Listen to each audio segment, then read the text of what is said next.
అనుదినాన్నో స్తుతి కార్యక్రమంలో అనుదినము మాతో కలిసి దేవుణ్ణి స్తుతిస్తున్న మా ప్రియ సోదరి సోదరులకందరికీ మన ప్రభువును రక్షకుడు యేసుక్రీస్తు అమూల్యమైన నామమున అందరికీ ప్రేమతో వందనాలు. ఉదయకాలం మన ధ్యానాంశము జ్ఞానము. పరిశుద్ధ గ్రంథమైన బైబిల్లో నుంచి సామెతల గ్రంథము 2వ అధ్యాయము 2వ వచనం చదువుకు. జ్ఞానమునకు నీ చెవియొగ్గి హృదయపూర్వకముగా వివేచన అభ్యసించిన ఎడల అనే మాట మనం చూస్తుంటున్నాం. జ్ఞానమునకు నీ చెవియొగ్గి హృదయపూర్వకముగా వివేచన అభ్యసించిన ఎడల అని చెప్పేసి చూస్తుంటున్నాం. అనుదినాన్నో స్తుతి కార్యక్రమంలో ఇలాగూ ప్రతి నిత్యము ఆయన సన్నిధికి వచ్చి గనుడు, మహోన్నతుడు, పరిశుద్ధుడు, దేవాతి దేవుడు, జ్ఞానమైనటువంటి క్రీస్తును మరి ఆయన్ని మనం స్తుతించి కనపరిచే భాగ్యాన్ని దేవుడు మనకు అనుగ్రహించాడు. మనం గమనించినట్లయితే జ్ఞానమును గురించినటువంటి విషయాలు ఈ సామెతల గ్రంథంలో ఎన్నో వ్రాయబడ్డాయి. జ్ఞానమును గురించినటువంటి విషయాలు లోక సంబంధమైన జ్ఞానమును గురించి ఇక్కడ మాట్లాడటం లేదు, కానీ పరసంబంధమైనటువంటి జ్ఞానము, దేవుని సంబంధమైన జ్ఞానమును గురించినటువంటి మాటలు ఇక్కడ మనం చూస్తుంటున్నాం. ఈ జ్ఞానమును ఇచ్చువాడు దేవుడే. 2వ అధ్యాయము 6వ వచనంలో కూడా మనం గమనిస్తే యెహోవాయే జ్ఞానం ఇచ్చువాడు, తెలివియు వివేచనయు ఆయన నోట నుండి వచ్చును అని చెప్పేసి చూస్తుంటున్నాం. యెహోవా అంటే ఉన్నవాడు అనువాడు అని చెప్పేసి మనం చూస్తుంటున్నాం. యెహోవాయే జ్ఞానం ఇచ్చువాడు. జ్ఞానం అనగా క్రీస్తు. అట్టి జ్ఞానము మనకు మరి అనుగ్రహించినటువంటి దేవాతి దేవుణ్ణి ఎంతగానో మనము స్తుతించవలసిన వారముగా ఉంటున్నాం. దేవుని జ్ఞానమును వెతుకుట. ఉదయకాల వేళలో మనం గమనించినట్లయితే 4వ అధ్యాయం సామెతల గ్రంథం 4వ అధ్యాయము 1వ వచనంలో మనం గమనిస్తే, కుమారులారా తండ్రి ఉపదేశము వినుడి, మీరు వివేకము నందునట్లు ఆలకించుడి అని చెప్పి చూస్తున్నాం. అక్కడ 10వ వచనంలో కూడా గమనిస్తే, నా కుమారుడా నీవు ఆలకించి నా మాట అంగీకరించినలా నీవు దీర్ఘాయుష్మంతుడవగుదు. అక్కడేమో 1వ వచనంలో మీరు వివేకమునందునట్లు ఆలకించుడి అన్నాడు. నా తండ్రి కుమారులారా తండ్రి ఉపదేశము వినుడి అని చెప్పి చూస్తున్నాడు. 10వ వచనంలో నా కుమారుడా నీవు ఆలకించు, నా మాట అంగీకరించినలా నీవు దీర్ఘాయుష్మంతుడవు అగుదు అని చెప్పేసి చూస్తుంటున్నాను. అలాగే ఇదే 4వ అధ్యాయము 20వ వచనంలో కూడా చూస్తే, నా కుమారుడా నా మాట ఆలకించు, నా వాక్యమునకు నీ చెవియొగ్గుము అని చెప్పి చూస్తుంటాను. 21వ వచనంలో నీ కన్నుల ఎదుట నుండి వాటిని తొలగిపోనీయకుము, నీ హృదయమందు వాటిని భద్రము చేసుకును అని చెప్పి చూస్తుంటాను. అవును, ఆయన మాట వినాలి, అంతేకాదు ఆయన ఉపదేశం వినాలి, అంతేకాదు అక్కడ ఆ మాటలు విన్నప్పుడు మరి ఆలకించినప్పుడు దీర్ఘాయుష్మంతులు అవుతారు. అంతేకాదు, కానీ నా మాట ఆలకింపము, నా వాక్యమునకు చెవియొగ్గి వినాలి. 21వ వచనంలో నీ హృదయమందు వాటిని భద్రపరచుకోవాలి, వినాలి, వాటిని భద్రపరచుకోవాలి. భద్రపరచుకున్న వాటిని మన జీవితాల్లో మరి చూపించాలి.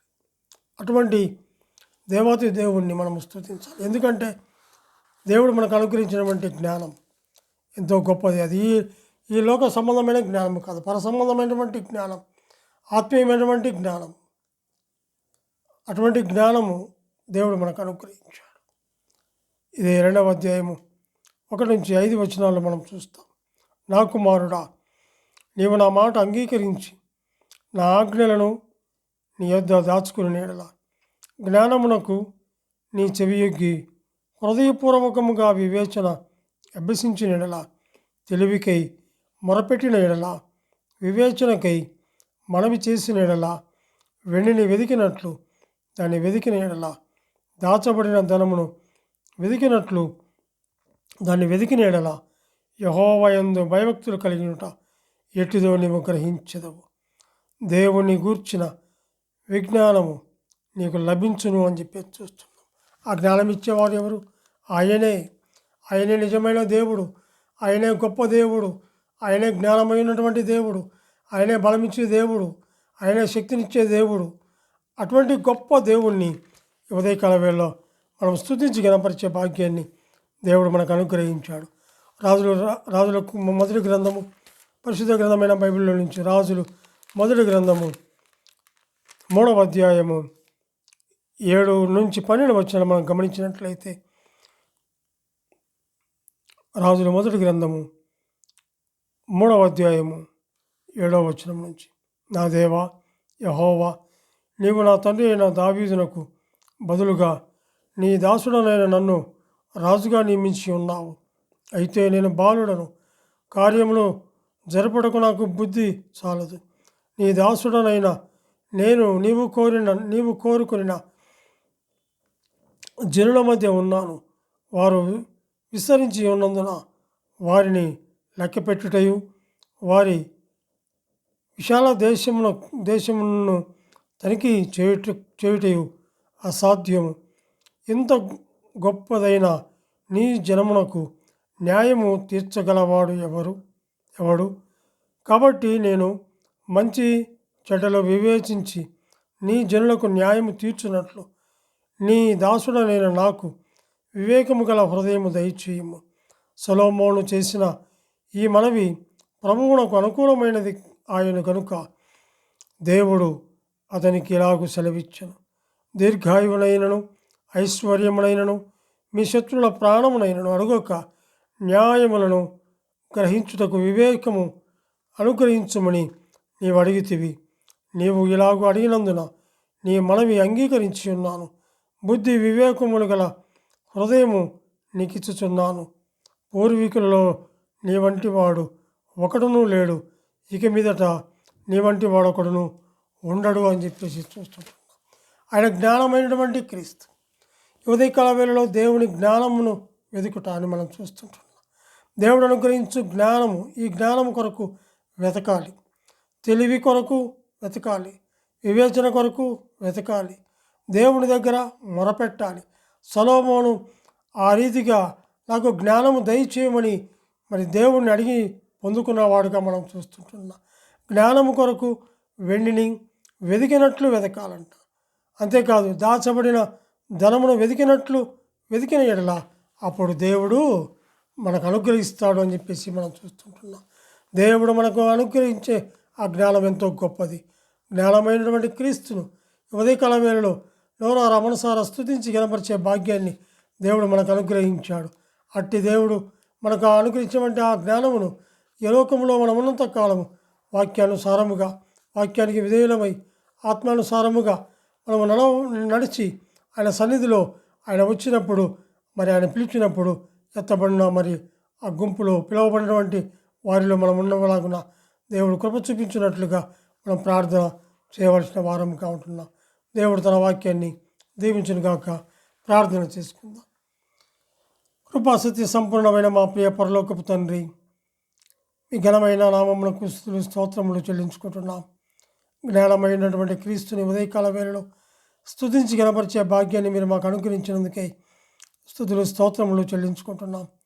దేవా తండ్రి ప్రభువా, ఇంతవరకు నాయన మీరు చూపిన కృపను బట్టి మీకు వందనాలు. దేవా తండ్రి ప్రభువా, మీ సన్నిధిలో జ్ఞానము, తెలివి, వివేచన, వివేకము అన్నీ కూడా తండ్రి ప్రభువా మీ పాదముల చెంత చేరి అడిగినప్పుడు మీరు ధారాళముగా దయచేసే గొప్ప దేవుడు అని నమ్మి మేము విశ్వాసంతో సన్నిధిలో ప్రార్థించే భాగ్యాన్ని మీరు మాకు అనుగ్రహించినందుకే స్తోత్రములు చెల్లించుకుంటూ మా రక్షకుడు, మా ప్రాణ విమోచకుడు యేసుక్రీస్తు అమూల్యమైన నామమున స్తుతులు స్తోత్రములు చెల్లించి ప్రార్థన చేయుచున్నాము తండ్రి. ఆమెన్.